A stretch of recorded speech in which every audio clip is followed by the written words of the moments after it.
seperti apa? Pertama-tama saya nggak terlalu mengikuti perkembangan atau pemberitaan apapun di sosial media karena di Mesir sendiri udah terlalu sibuk ya dengan berbagai macam pembelajaran. Jadi saya nggak dengar apa-apa sebenarnya. Jadi saya tahu apa-apa tuh sebenarnya dari teman-teman semua. Teman-teman lebih tahu dibanding dengan saya. Jadi nggak ada cerita apa-apa. Jadi kita nggak terlalu banyak tahu tentang hal itu. Kami bicara sehari-hari, ada grup family, kita bicara sehari-hari, perkara sehari-hari aja. Gitu. Mbak Oki mungkin di Mesir sudah lebih slow living kah sekarang atau seperti apa? Aku lupa. Di Mesir? Lebih slow living kan? Ya Allah, di Mesir itu susah Mbak, maksudnya belajarnya susah banget gitu. Ya pertama mungkin karena bahasa yang berbeda, kemudian yang kedua mukoror atau bahan pembelajarannya itu banyak sekali. Jadi memang nggak ada waktu banyak untuk ngapa-ngapain selain belajar. Jadi memang hidup saya sekarang fokus banget untuk belajar dan membersama anak-anak. Jadi kalau ditanya hidupnya di mana, di Mesir kayaknya lebih santai. Santainya mungkin lebih ke belajar hampir 24 jam sih. Saya mau cerita dikit sama teman-teman semua. Saya nggak pernah seumur hidup saya itu selama sekolah di Indonesia, saya mimpi saya itu tentang ujian. Jadi saya mimpi ujian, bangun lagi mimpi lagi, ujian lagi, saking terbawa ke dalam pikiran. Saya nggak pernah seumur hidup saya sekolah di Indonesia. Setiap kali mau ujian saya mual, mau muntah, nervous, panic attack gitu, terus gemetar gitu. Itu saya rasakan ketika saya sekolah di Azhar. Saya nggak pernah seumur hidup saya ketika saya sekolah di Indonesia, sebelum ujian saya masuk rumah sakit. Saya udah masuk rumah sakit 2 kali karena belajarnya yang gila-gilaan gitu. Jadi mungkin karena ini masih proses adaptasi jadi masih kaget, jadi hidup saya murni belajar aja gitu. Makanya banyak menghilang di sosmed sebenarnya. Banyak beberapa teman yang mengatakan kok nggak posting, gimana bisa posting, hidupnya cuma di kampus, rumah, jadi pelajar sejati. Ketika sampai ngaruh ke mungkin live dunia Panik, Mbak Oki nggak sih? iya panik attack. Jadi ketika belajar ada rasa nervous ya. Tapi saya rasa ternyata nggak cuma saya aja. Makanya kalau di Mesir itu di orang-orang yang kuliah di Al-Azhar khususnya, kita punya 1 bulan berhenti melakukan seluruh kegiatan untuk persiapan ujian. Jadi dari kampus sama dikasih waktu 1 bulan namanya tawakuf, kita berhenti, seluruh kegiatan mahasiswa berhenti. Mahasiswa kan biasanya aktif ya, organisasi ini, organisasi itu, tapi 1 bulan sebelum ujian semua dari kita berhenti memang fokus untuk persiapan belajar. Nah ujian ini 1 bulan juga nih. Nah besok kenapa saya ada di Indonesia 1 hari? Karena besok ujian.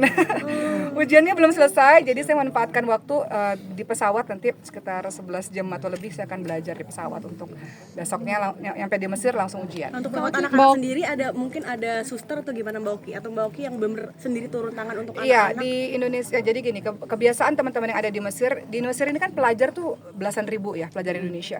Dan mereka sering banget namanya part time. Jadi alhamdulillah di rumah saya terbantu dengan teman-teman yang part time. Jadi mereka kuliah terus mereka part time jaga rumah atau part time driver atau part time yang pegang kamera gitu ya buat video. Jadi saya dibantu oleh teman-teman pelajar yang part time. Jadi Masya Allah, mereka pelajar-pelajar agama, tapi mereka juga part-time membersamai saya dan keluarga. Karya hari ini dibersamai oleh sang suami. Oh iya, hari ini nanti adik-adik saya hari ini 1 hari di Indonesia ini belum ketemu sama adik-adik saya, tapi nanti sore adik saya akan datang. Jadi Cindy dan Ricis, dia akan datang ke sini untuk support film kakaknya, insya Allah. Dibersamai juga oleh sang suami datang nih untuk support. Iya, kalau suami kebetulan karena produser di film ini juga. Jadi memang beliau adalah orang di balik layar, beliau yang tidak terlihat di layar tapi membersamai pejuang-pejuang lainnya di balik layar. Mbak Oki, berarti Mbak Oki sendiri support untuk Kak Ricis ke soal yang sekarang asmaranya atau apapun itu? Saya nggak tahu apa-apa soal Ricis. Yang saya tahu beliau lagi mau launching film nanti 2 hari lagi. Versi terbaik Uma seperti apa sekarang Uma? Apa? Versi terbaik. Apa saja? Versi terbaik Ustazah sekarang seperti apa terakhir? Apa? Versi terbaik.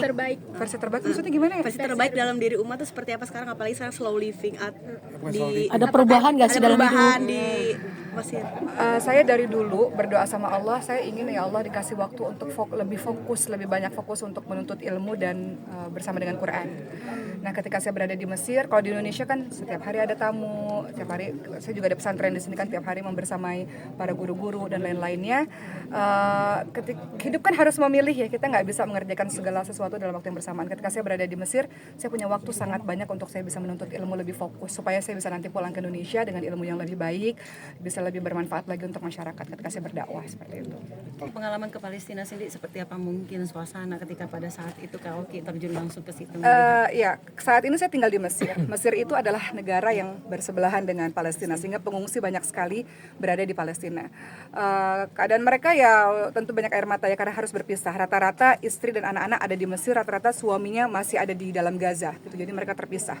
Atau mereka ada di Mesir dalam keadaan yang terluka atau butuh pengobatan dan sebagainya. Jadi bagi saya yang tinggal bersebelahan dengan Palestina pada saat ini merasakan betul kesedihan lah para pengungsi, dan bagaimana teman-teman yang ada di Mesir. Kami kemarin sholat hari raya gitu ya, itu biasanya kita juga setelah khutbah itu biasanya kita free Palestine, free Palestine, dan free Palestine itu nggak menggema hanya ada di Mesir atau di Indonesia dengan film ini, tapi di belahan negara manapun. Saya pergi kemana-mana pada saat itu, orang-orang Eropa sekarang melakukan pergerakan yang luar biasa terhadap Palestina.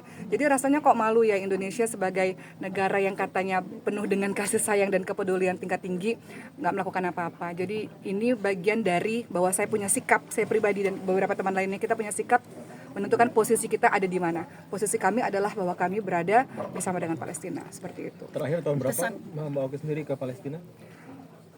Saya akan ke Palestina lagi sebenarnya nanti ini 2 minggu lagi saya akan ke Palestina di bulan Juli ya. Di bulan Juli ini saya akan ke Palestina untuk datang lagi. Sebelumnya Ustazah merasakan nggak Ustazah ketika teman-teman takut karena takut di ban dari brand atau apa segala macam, Ustazah merasakan atau justru malah sebaliknya?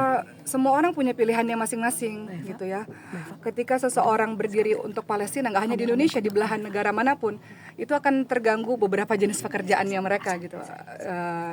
Itu pilihan gitu. Tapi bagi sebagian orang pilihannya adalah untuk menyatakan kejelasannya gitu, nggak tengah-tengah, nggak abu-abu, nggak dia menyatakan kejelasannya, panggilan dari hati nuraninya sih. Jadi mereka untuk kami berada di sini, dan salah satu bentuk kepedulian kita adalah lewat seni dan budaya adalah dengan film ini. Gitu. Jadi harapannya film ini ya alhamdulillah kita menggerakkan kepala sekolah, kemudian NGO, mudah-mudahan banyak yang nonton lah insyaallah. Kerjasama jadi ibu juga dan menjadi pelajar juga seperti apa sih? Iya benar.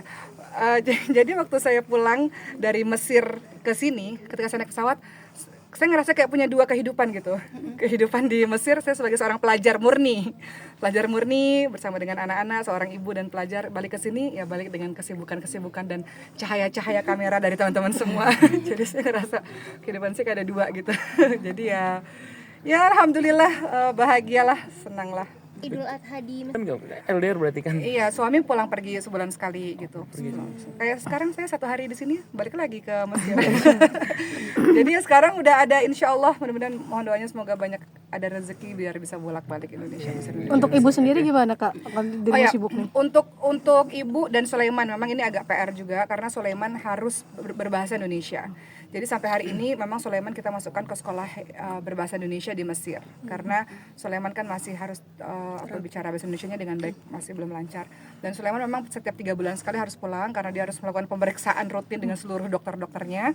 Nanti kita semua akan pulang di akhir Juli, seluruh keluarga akan pulang kembali ke Indonesia dan pengobatan Sulaiman dilanjutkan, terapi Sulaiman dilanjutkan, seperti itu.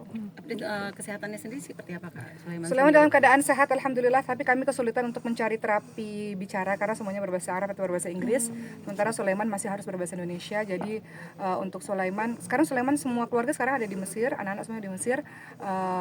Tapi insya Allah bulan Juli akan pulang semuanya ke Indonesia di musim liburan, musim panas ini. Kita akan kembali ke Indonesia di setiap musim panas saja insya Allah.